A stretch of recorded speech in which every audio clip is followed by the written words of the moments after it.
Baloch activity committee doctor मारन बलूच की team को मुबारकबाद पेश करता हूँ। इसी के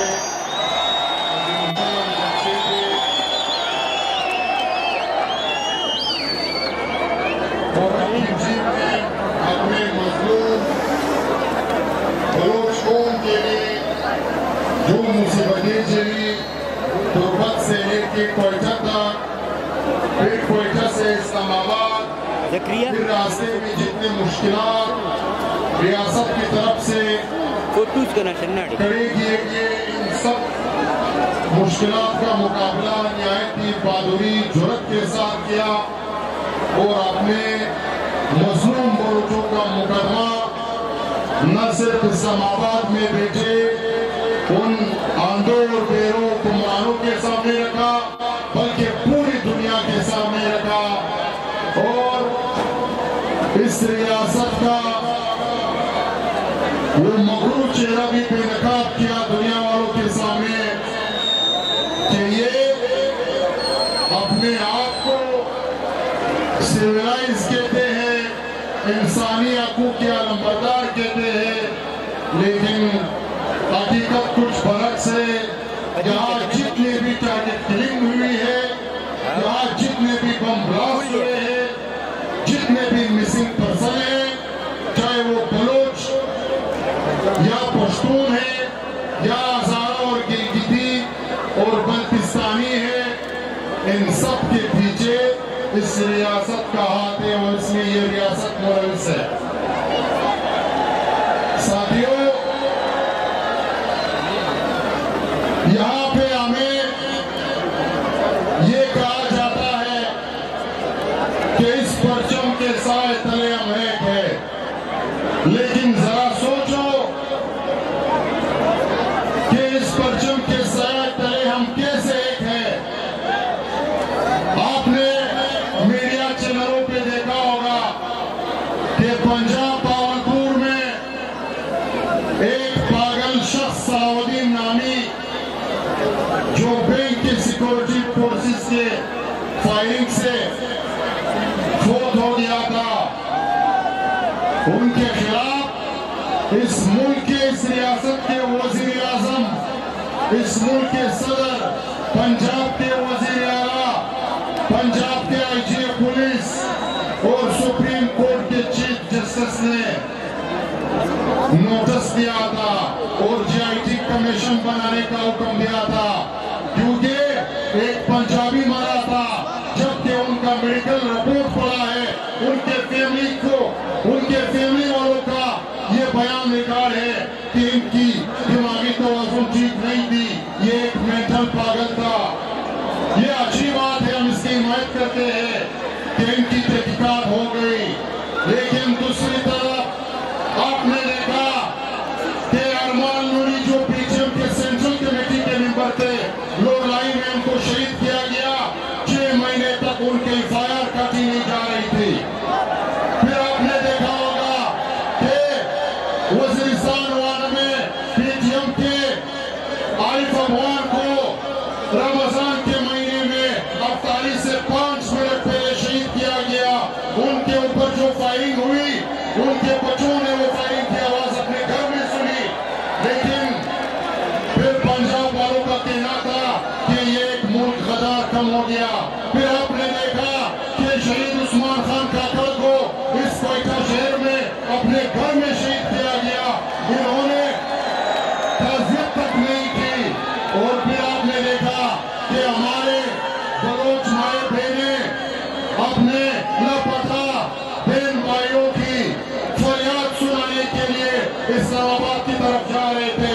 वो इस्लामाबाद जो पश्तूनों और बलोचों के खून से बना हुआ है, हमारे बादनियात लूट करके इस्लामाबाद में ये महल बनाए हुए हैं। तो फिर वहां पे हमारे बलोच बहनों पे रात की सर्दी में पानी फेंका गया, उनके ऊपर तशद्दुद किया गया, उनके थानों और जेलों में बंद किया गया। तो फिर हम किस तरह ये माने कि इस परचम के साए तले हम एक है? हमने कभी इस परचम के साए तले एक थे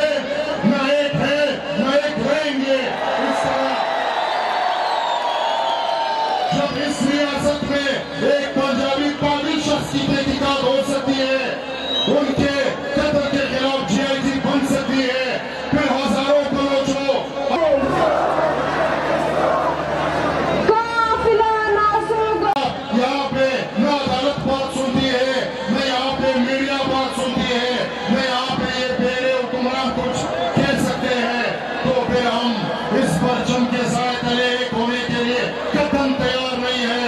और जो आप लोगों ने पॉलिसी बनाई है कि यहाँ पे जो भी अपने वतन में, अपने सरजमीन में अमन की बात करे, यहाँ पे दहशतगर्दी की मुखालिफत करे, यहाँ पे मिसिंग पर्सन को बाजियाब करने के लिए आवाज उठाए, तो आप उन पे गद्दारी के लेबल लगाते हो।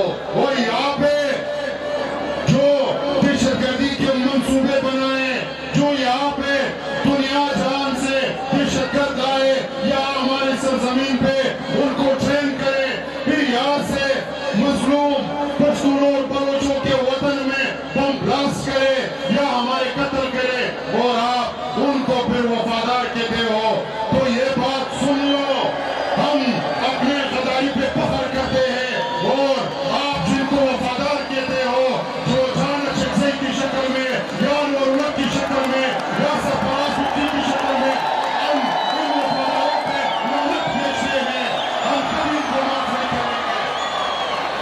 साथियों, एक बात आप लोगों के सामने रखता हूं, आज 27 जनवरी का दिन था। आज से 6 साल पहले 27 जनवरी को वजीरिस्तान से, फिर डेरा इस्माइल खान से मंजूर अहमद पश्तून की शक्ल में एक काफिला इस्लामाबाद की तरफ रवाना हुआ। वहां पे धरना दिया गया और उस धरने में मुतालिबात रखे गए। उस धरने में पाकिस्तान के तमाम सियासी लीडर्स उन्होंने शिरकत की और उन्होंने उन मुतालिबात को आईनी करार दिया और ये कहा कि ये मुतालिबात हल होने चाहिए। इस मुल्क के आर्मी चीफ और उस वक्त के वजीर आजम शाहिद खान अब्बासी, उनके इंटरव्यूज पढ़ी है कि पश्तून तहफ़्फ़ुज़ मोमेंट की ये मुतालिबात बरहक है, लिहाजा ये हल होने चाहिए। तो फिर बीच में 1 महीने का टाइम रखा गया कि 1 महीने में हम ये मुतालिबात हल करेंगे। तो फिर 1 महीने के बाद क्या हुआ? मुतालिबात तो आज तक हल नहीं हुए, लेकिन इनका ये पैगाम आया कि ये तो बाहर मुल्कों से फंडिंग लेते हैं, ये तो रात के एजेंट है, ये तो हाथ के एजेंट है, ये तो इदारों के खिलाफ है, ये तो अपने मुल्क के फौजियों के खिलाफ है।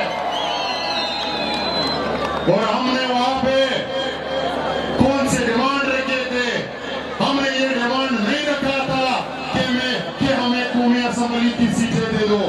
हमने ये नहीं कहा था कि हमें सूबाई असेंबली की सीटें दे दो, ना हमने कोई और डिमांड किया था।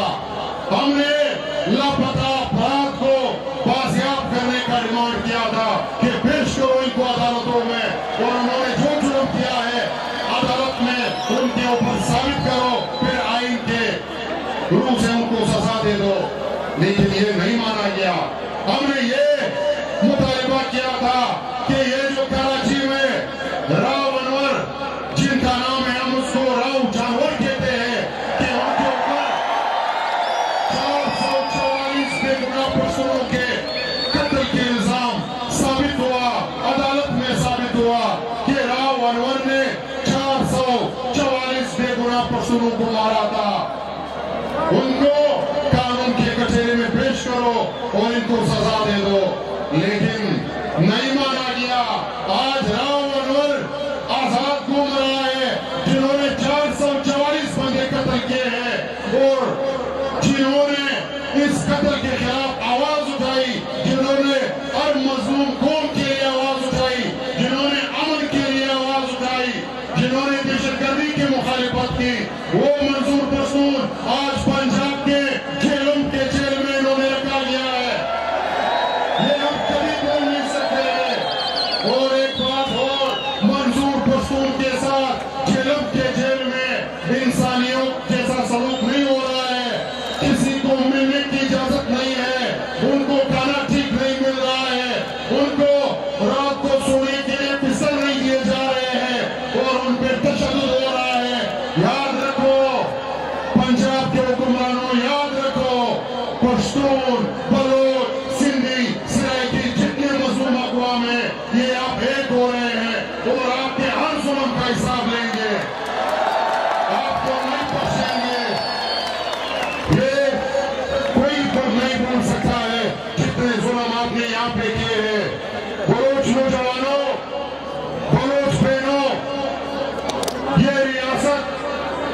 तरह जुल्म बलूचिस्तान की सरजमीन पे बलूचों के साथ कर रही है, ठीक इसी तरह जुल्म पश्तूनों के साथ भी कर रही है।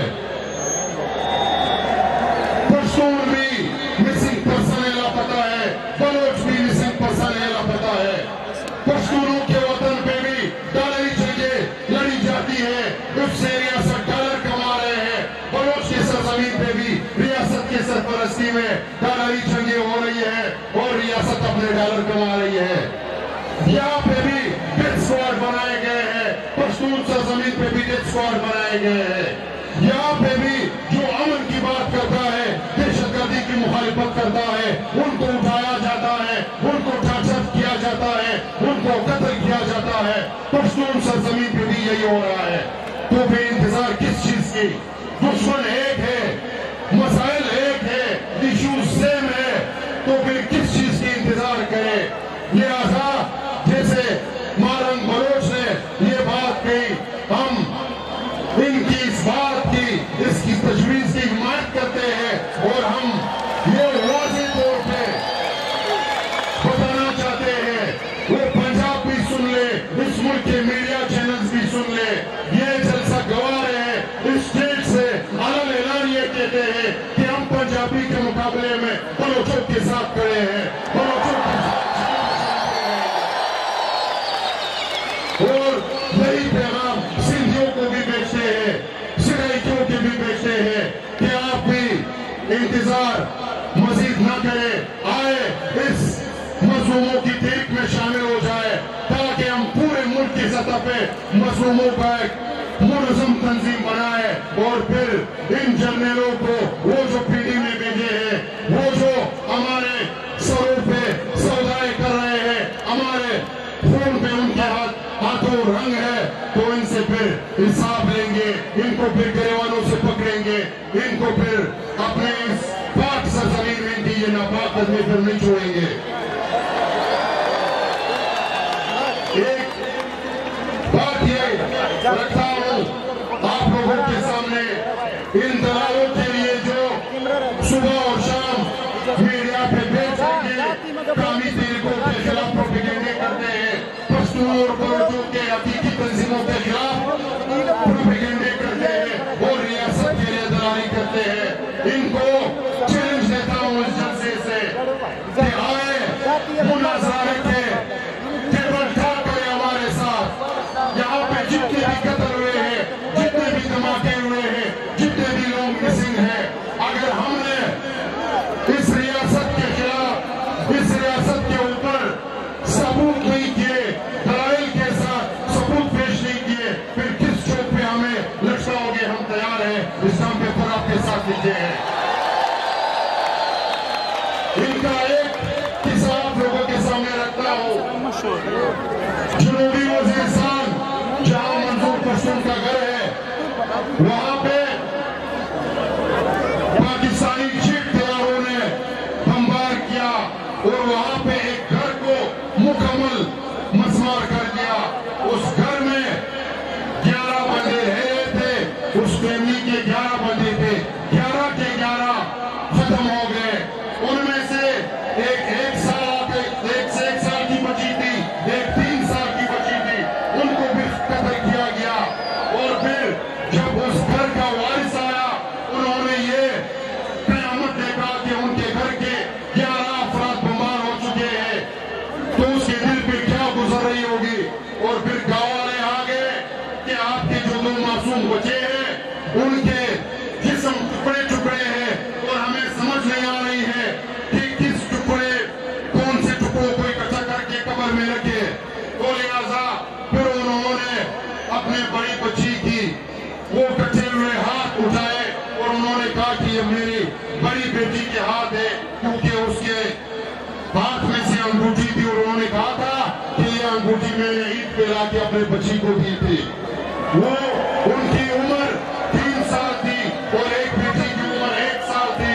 फिर इससे भी जुल्म देखो, इससे भी जबर देखो। उसी रात इस मुल्क के जियो और एयरवाई चैनल्स में पटिया चल रही थी कि जनूबी वजीरिस्तान में पाक फौज की बेहतरीन कार्रवाई, 11 दहशतगर्द हालात, ये 1 साल की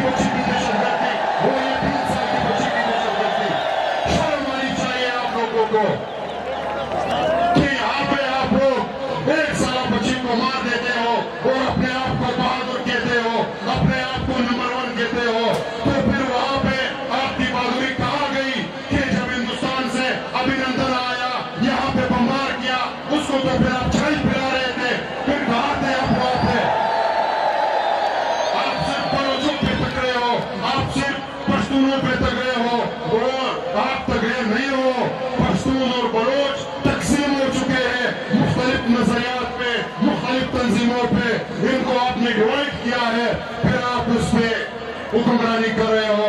ये याद रखो, जिस दिन ये मजलूम कौम एक होंगे तो फिर आप नहीं बच सकोगे, फिर आपको छुपने का जगह नहीं मिलेगा। दोस्तों,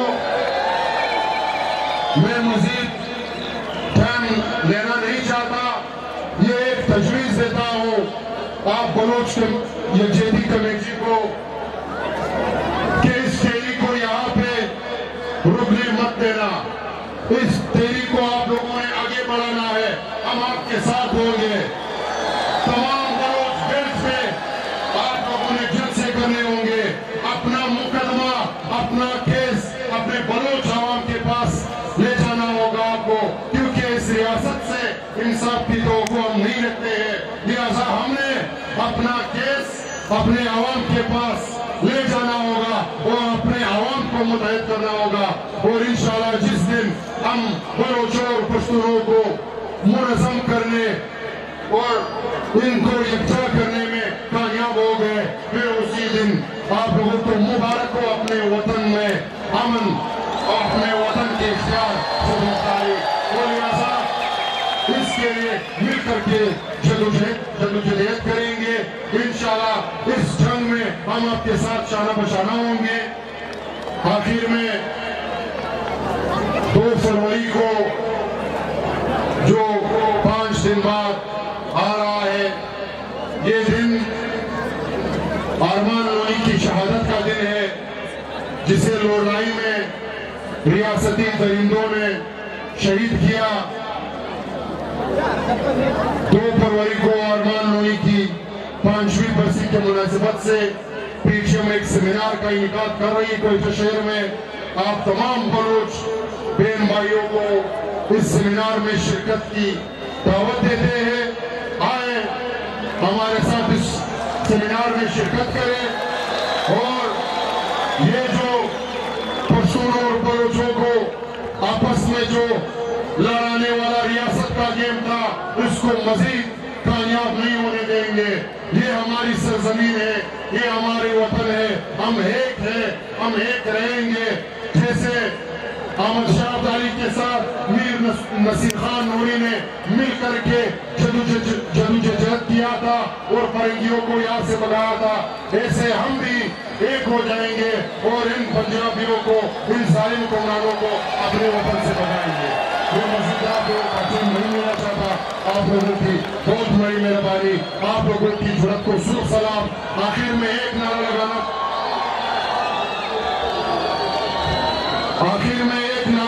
चाहता हूँ मंजूर पश्तून की रिहाई के लिए, क्योंकि मंजूर पश्तून तुर्बत आ रहे थे अपने बलोच बहन भाइयों के साथ यकजहती करने के लिए, रियासत ने उनको गिरफ्तार किया। तो लिहाजा आज यहाँ से आवाज जाना चाहिए कि